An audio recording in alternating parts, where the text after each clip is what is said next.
Ladies and gentlemen, we often imagine demons as grotesque figures lurking in the shadows, antagonists in the grand narrative of life.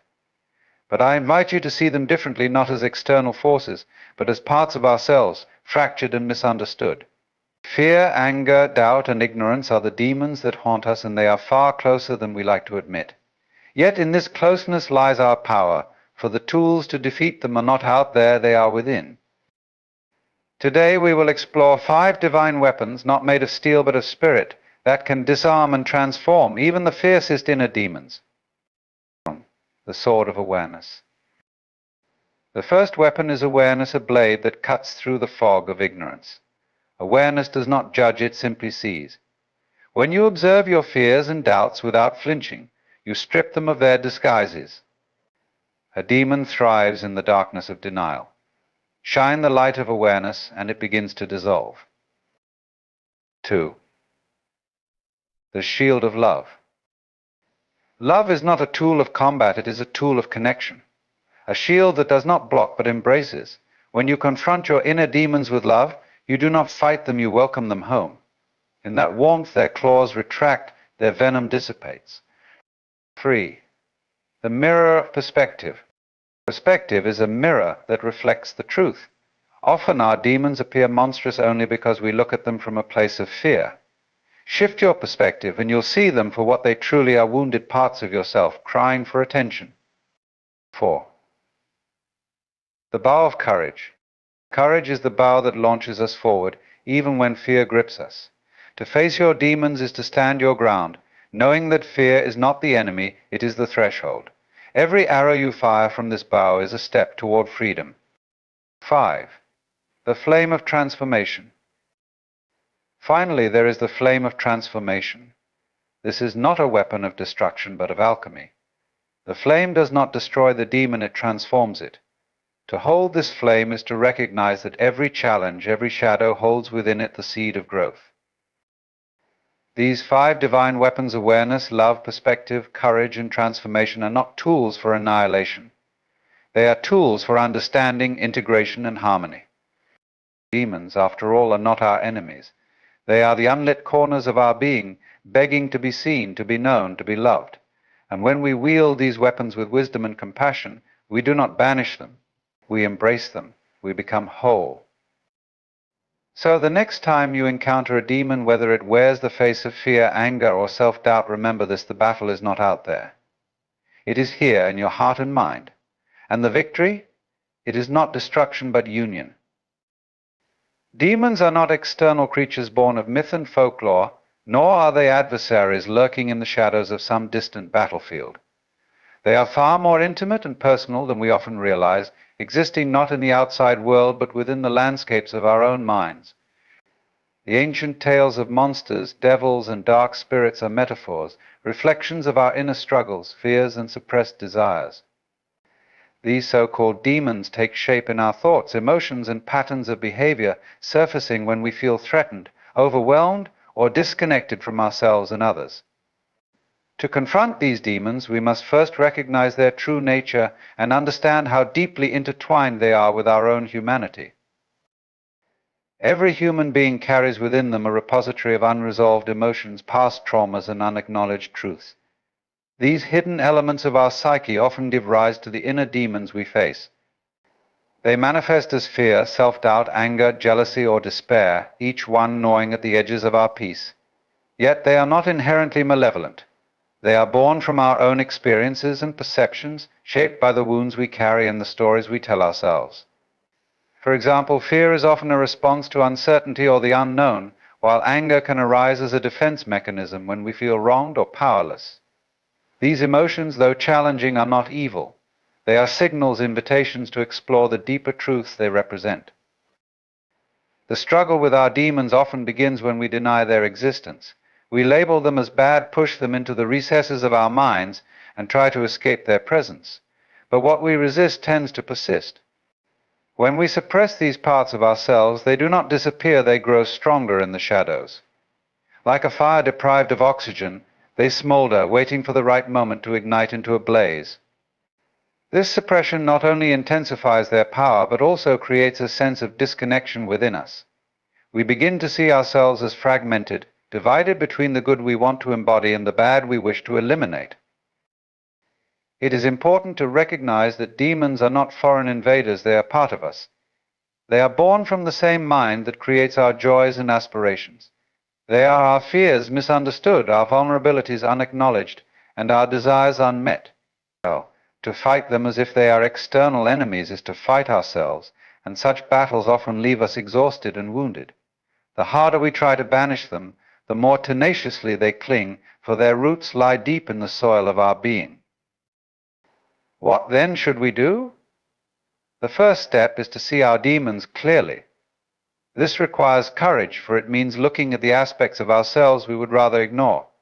It means facing the fear of failure, the sting of regret, the pangs of envy, and the ache of loneliness with honesty and compassion. When we do this, we begin to understand that these demons are not here to destroy us, but to teach us. Each one carries a message, a lesson about who we are and what we need to heal. Fear, for example, often points to areas where we feel vulnerable or uncertain. Instead of running from it, we can explore what it is trying to tell us about our boundaries or our needs. Anger, while fiery and consuming, often signals a sense of injustice or unmet expectations. By understanding its source, we can transform it into a force for positive change. Even despair, which feels like an endless void, can be a call to realign with what truly matters to us. To see demons as teachers rather than enemies is to shift from a stance of resistance to one of acceptance. This does not mean surrendering to their control, but rather integrating them into our understanding of ourselves. In doing so, we reclaim the energy we once used to fight them and redirect it toward growth and self-awareness. Demons lose their power when we embrace them, for they thrive on fear and rejection but diminish in the presence of love and understanding. Ultimately, the nature of demons is a reflection of the nature of our minds. They are not separate entities, but aspects of our inner world, born of our own thoughts and emotions. By acknowledging them, listening to their messages, and integrating their lessons, we transform what once seemed like enemies into allies. In this way, our demons do not defeat us, they guide us toward wholeness. Divine weapons, often romanticized in myths and stories as celestial swords or shields of impenetrable light, are not physical artifacts forged in some heavenly realm.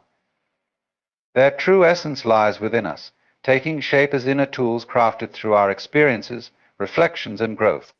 These weapons do not depend on steel or magic, but on wisdom, courage, and compassion. They are not wielded to destroy, but to transform, to heal, and to harmonize.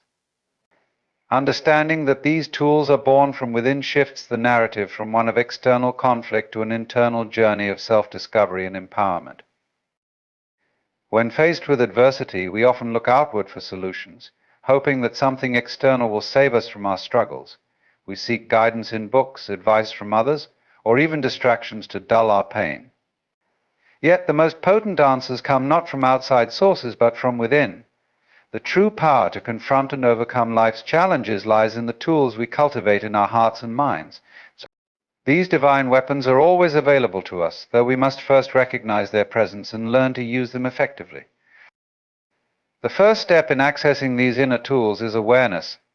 Much like a skilled craftsman understands the capabilities of their tools, we must become aware of the resources already present within us. This requires introspection and honesty, a willingness to look within and face both our strengths and our vulnerabilities.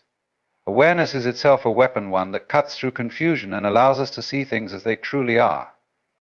It reveals the patterns in our thoughts and emotions, helping us discern what serves us and what does not. Without awareness, we remain at the mercy of our fears and doubts, unable to wield the power within us. Another divine tool is resilience, a quality often underestimated but profoundly transformative.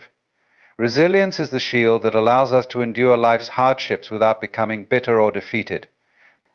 It does not erase pain or shield us from every blow, but helps us recover, adapt, and grow stronger with each challenge. Resilience is cultivated through experience, by facing difficulties and learning not to be defined by them. It is forged in the fires of perseverance, tempered by the lessons we glean from adversity. Compassion, too, is an inner tool of incredible power.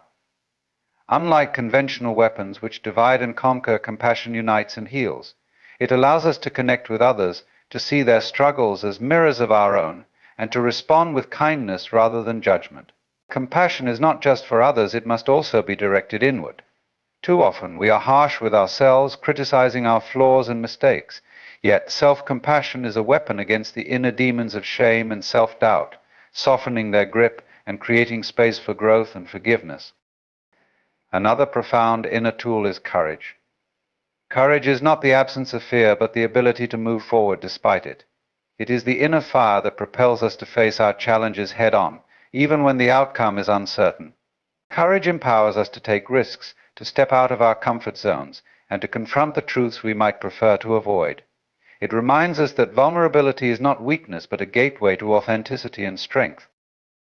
Wisdom is perhaps the most refined of all inner tools, a sword that cuts through illusion and reveals the deeper truths of life. Wisdom is not merely accumulated knowledge, but a deep understanding born of experience and reflection. It allows us to see beyond the surface of situations, to discern the difference between what is fleeting and what is lasting. With wisdom, we make choices that align with our values and aspirations, rather than being swayed by fear or desire. All these tools, awareness, resilience, compassion, courage, and wisdom, are divine because they connect us to something greater than ourselves. They are not weapons in the conventional sense. They do not seek to harm or destroy. Instead, they transform conflict into clarity, despair into hope, and division into unity. They remind us that the greatest battles are not fought on distant battlefields, but within our own hearts and minds. To wield these tools effectively, we must practice. Just as a sword becomes sharp through honing, our inner tools grow stronger through use. Life provides us with countless opportunities to cultivate and refine these abilities, from the small daily challenges to the profound trials that test the very core of our being. Each experience, no matter how difficult, is an invitation to draw upon and strengthen our inner resources. Divine weapons are not reserved for saints or heroes. They are accessible to all of us. They are the gifts of being human, the inherent capacities we each possess to navigate life with grace and purpose. When we embrace these inner tools, we realize that we are not powerless against the struggles we face. On the contrary, we carry within us all that we need to overcome, to heal, and to thrive. The illusion of separation is one of the most pervasive and deeply ingrained beliefs that shapes how we perceive ourselves and the world around us. It is the idea that we exist as isolated, independent entities, disconnected from one another and from the greater whole of existence. This perception arises naturally from our physical senses, which emphasize boundaries: the skin that separates our bodies from the air, the distance between our eyes and the objects we see, the space between one voice and another. Yet this perception is only a surface truth, masking a deeper reality of interconnectedness. To recognize the illusion of separation is to awaken to the profound unity underlying all things. At its core, separation is a mental construct. It is the mind's way of organizing and categorizing the world to make sense of it. We label things as self and other here and there, mine and theirs. While this categorization is practical for navigating the physical world, it often traps us in a dualistic mindset that divides rather than integrates. We begin to see ourselves as fundamentally apart from everything else, as if our lives are isolated stories unfolding in a vacuum. This sense of division fuels feelings of loneliness, fear, and competition. For if we are separate, then we must fend for ourselves against a seemingly indifferent or hostile world. However, the deeper truth is that separation is an illusion. Consider the body. It appears to be a self-contained unit, distinct from the environment. Yet every breath we take connects us to the atmosphere, to the trees that produce oxygen, and to the entire web of life that sustains us. The food we consume is the product of sunlight, soil, water, and countless organisms working in harmony. Even our thoughts and emotions are influenced by the people we meet, the cultures we belong to, and the shared human experiences that ripple through time. Nothing about us exists in isolation. Every aspect of our being is intertwined with the world. This interconnectedness extends beyond the physical to the emotional and spiritual realms. When we feel empathy for another person's pain, it is a recognition of our shared humanity. Their suffering touches something within us because, at a fundamental level, we are not separate. This is why acts of kindness and compassion resonate so deeply. They remind us of the unity we often forget. Likewise, the joy of creating, loving, or collaborating arises from the dissolution of boundaries, the merging of self and other into a shared experience. The illusion of separation also shapes how we relate to the natural world. We often see ourselves as masters of nature, distinct from and superior to it. This mindset leads to exploitation and destruction, as if the earth is merely a resource to be used rather than a living system of which we are a part. Yet, when we pause to reflect, it becomes clear that we are not separate from nature, we are nature. The rivers, forests, and skies are not external to us, they are extensions of the same life force that flows through our veins. To harm the earth is to harm ourselves, for the well-being of all life is intricately linked. Recognizing the illusion of separation is not just an intellectual exercise, it is a profound shift in perception that transforms how we live. When we see ourselves as interconnected, the boundaries between self and other begin to dissolve. Fear gives way to trust, and competition yields to cooperation. We realize that our well-being is tied to the well-being of others, that kindness to another is kindness to ourselves. This understanding fosters a sense of unity and purpose, guiding us to live in harmony with the world rather than in opposition to it. This awakening does not deny individuality but places it within the context of a greater whole. Each of us is like a wave in the ocean, unique in form but inseparable from the water that creates and sustains us. The wave cannot exist without the ocean, just as the ocean is expressed through the waves. In the same way, our individuality is not lost when we embrace unity, rather, it is enriched. We come to see that our personal growth and fulfillment are not separate from the collective but contribute to it. Breaking free from the illusion of separation requires practice and mindfulness.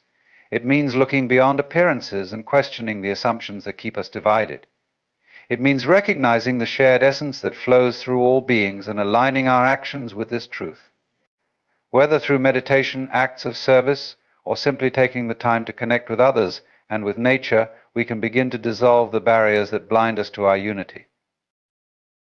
In the end, the illusion of separation is just that, an illusion. Beneath the surface distinctions lies a vast, interconnected reality where everything is part of a greater whole.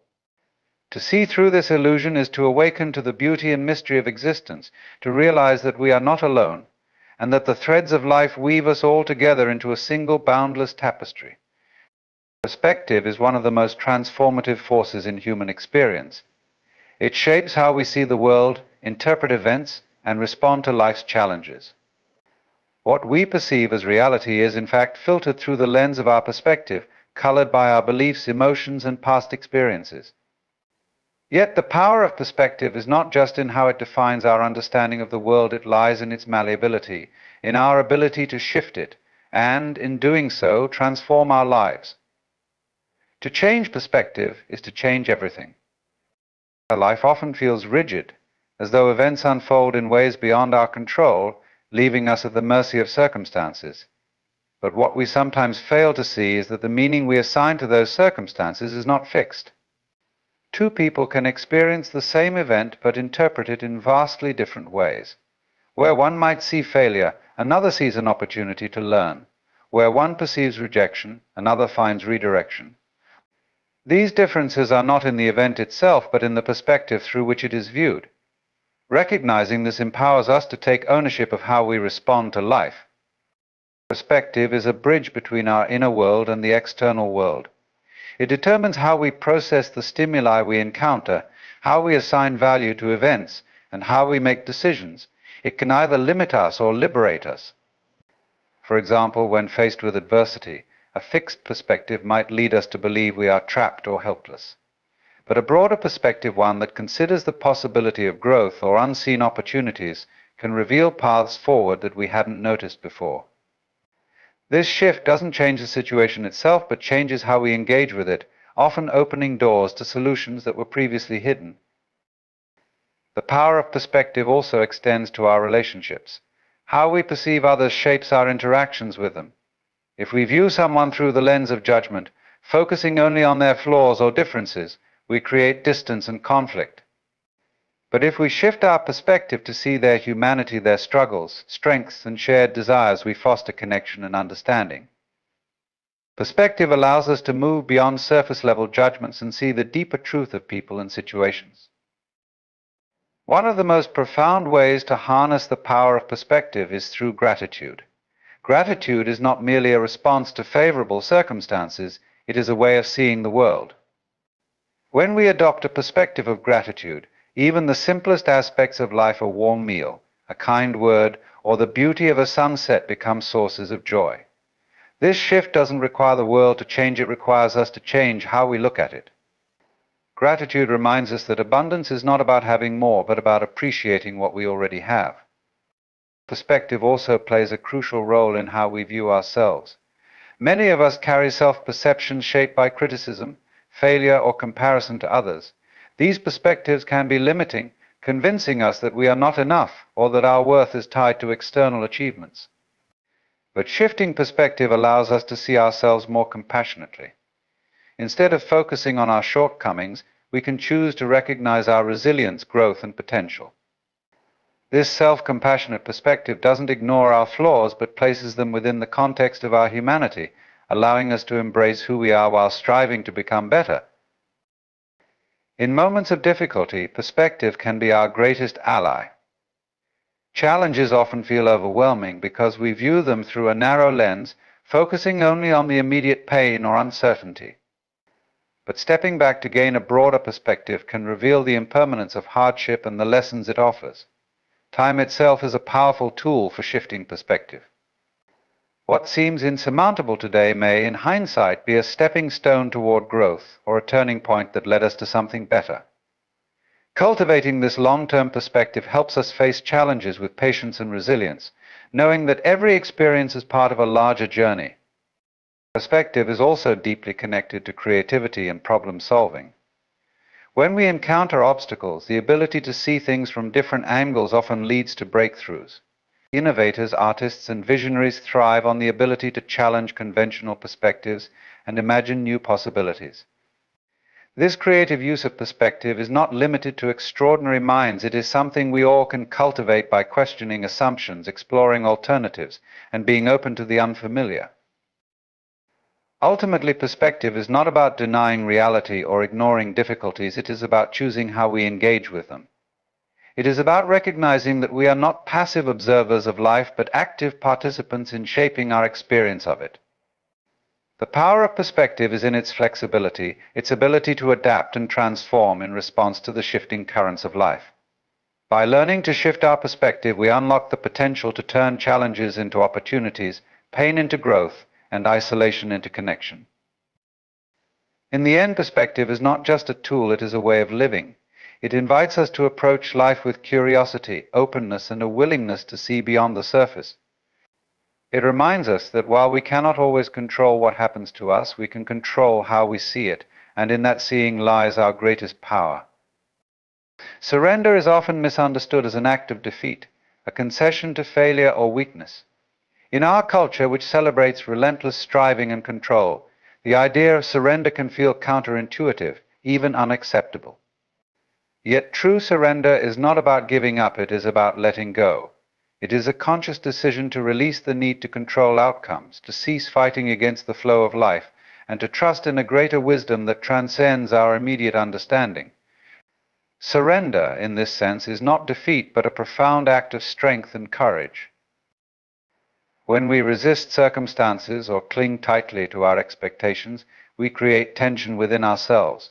We try to force situations to unfold in a certain way, often out of fear or attachment to specific results. This resistance can drain our energy and lead to frustration, as life rarely conforms perfectly to our plans. Surrender invites us to loosen our grip and accept what is, rather than struggling against it. It is not about passivity or resignation, but about choosing to flow with the current rather than against it. In doing so, we free ourselves from unnecessary suffering and open the door to clarity and peace. Surrender requires trust in ourselves, in others, and in the unfolding of life. It asks us to believe that even when things do not go as we hoped, there is meaning and value in the experience. This trust does not mean abandoning effort or responsibility. It means recognizing the limits of our control and allowing space for the unexpected. Often when we surrender, we find that life has a way of resolving challenges in ways we could not have foreseen. What seemed like a loss or setback may reveal itself as an opportunity for growth, transformation, or connection. At its core, surrender is about aligning with the present moment. Much of our struggle comes from resisting reality as it is, wishing things were different, or fearing what the future might bring. Surrender invites us to be fully present, to meet life where it is rather than where we think it should be. This presence allows us to respond to situations with greater wisdom and authenticity, unburdened by the weight of resistance or anxiety. It reminds us that life unfolds in the now and our power lies in embracing it as it comes. Surrender also nurtures resilience. When we release the need to control everything, we become more adaptable and open to change. We learn to bend without breaking, to find strength in flexibility. This resilience is not born of resistance, but of acceptance, a willingness to move with life's rhythms rather than fight against them.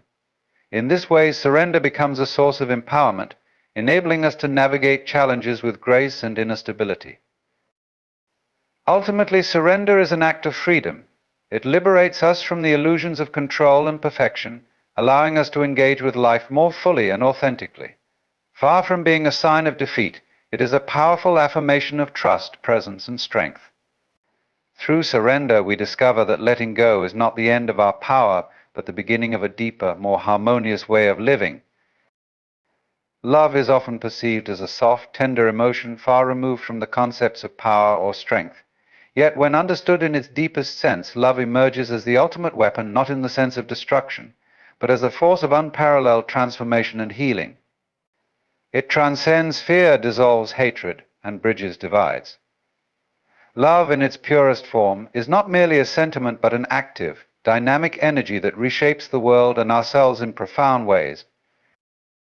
Unlike weapons of violence or aggression, love does not seek to overpower or conquer. Instead, it invites understanding, connection, and reconciliation. Its strength lies in its ability to disarm hostility and foster empathy, even in the face of conflict.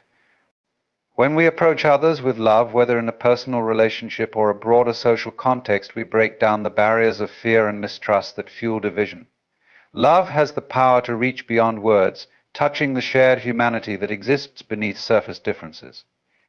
It reminds us that we are all part of the same whole, interconnected in ways that go far beyond our individual identities. Love is a transformative force because it operates not through force, but through presence and acceptance. It does not seek to change others by imposing will or judgment, but by creating a space where transformation becomes possible. When we love without condition, we affirm the inherent worth of another being, regardless of their flaws or actions. This kind of love, often called unconditional love, is a revolutionary force. It challenges the transactional nature of much of human interaction, where affection or respect is given only when certain conditions are met. Unconditional love transcends this, offering acceptance that inspires change not through coercion, but through a profound sense of being seen and valued. On a personal level, love is the ultimate weapon against the inner demons that plague us: fear, self-doubt, shame, and anger. When we learn to direct love inward, practicing self-compassion and acceptance, we begin to heal the wounds that keep us trapped in cycles of negativity. Loving ourselves does not mean ignoring our flaws or indulging in complacency. It means embracing our humanity and treating ourselves with the same kindness we would offer a dear friend. This self-love becomes a foundation from which we can extend love outward, as it is difficult to give freely to others what we have not first cultivated within. Love also has the power to endure and outlast other forces. Anger may burn bright and destructive, but it is ultimately unsustainable.